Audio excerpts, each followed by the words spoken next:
Europe 1, 7h16, Patrick Cohen. Salué comme un héros, un jeune Malien sans papier de 22 ans sera reçu par Emmanuel Macron ce matin à l'Elysée. Il a sauvé un enfant suspendu dans le vide en escaladant un immeuble. Les Italiens vont sans doute devoir retourner aux urnes. Giuseppe Conte renonce à former un gouvernement. Le président Mattarella devrait désigner un ex du FMI pour diriger le pays. Et puis 23e jour de grève à la SNCF. Europe 1. Le vrai faux, bonjour Géraldine Wassner. Bonjour Patrick, bonjour à tous. Et ce matin, le projet de réforme des institutions se concrétise. Le texte a été présenté en Conseil des ministres. Son rapporteur désigné, ce sera le patron du groupe La République En Marche à l'Assemblée, Richard Ferrand. Lourde tâche que de faire accepter ce texte controversé qui prévoit de réduire les temps d'examen, de limiter les amendements, le tout avec moins de parlementaires. Pour Richard Ferrand, une nécessité. Aujourd'hui, un député français, il représente 73 000 habitants en moyenne. En Allemagne, on est à 100 000. Lorsque l'on aura réduit le nombre de parlementaires, on sera un député, en moyenne nationale, je dis bien, à 100 000. Je n'ai pas le sentiment que l'Allemagne soit en quelque sorte sous-administrée par sa vie parlementaire.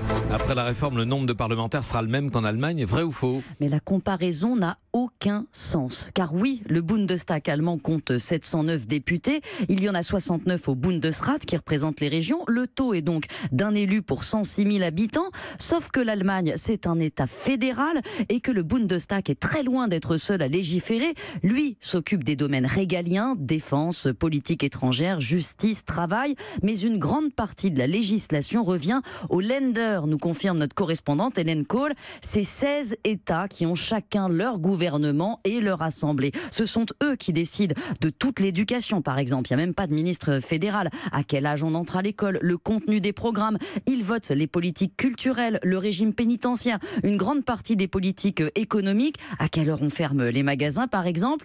Toute la politique du logement et même les salaires des fonctionnaires se décident au niveau de ces États. Donc si l'on veut vraiment comparer la France avec l'Allemagne sur le plan parlementaire, il faut prendre en compte ces députés des Länder.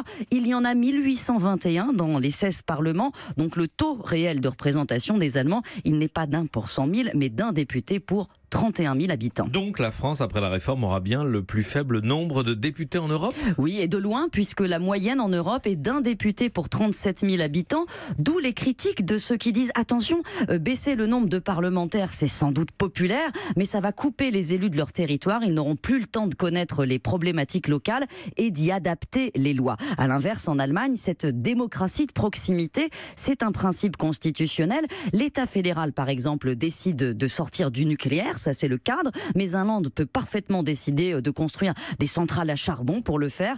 Alors c'est vrai qu'on a l'habitude de dire en France qu'on a trop d'élus avec nos communes, nos départements, nos régions, mais en réalité, ils ont peu de pouvoir puisqu'ils administrent, mais ils ne décident pas. Merci à vous Géraldine Wassner.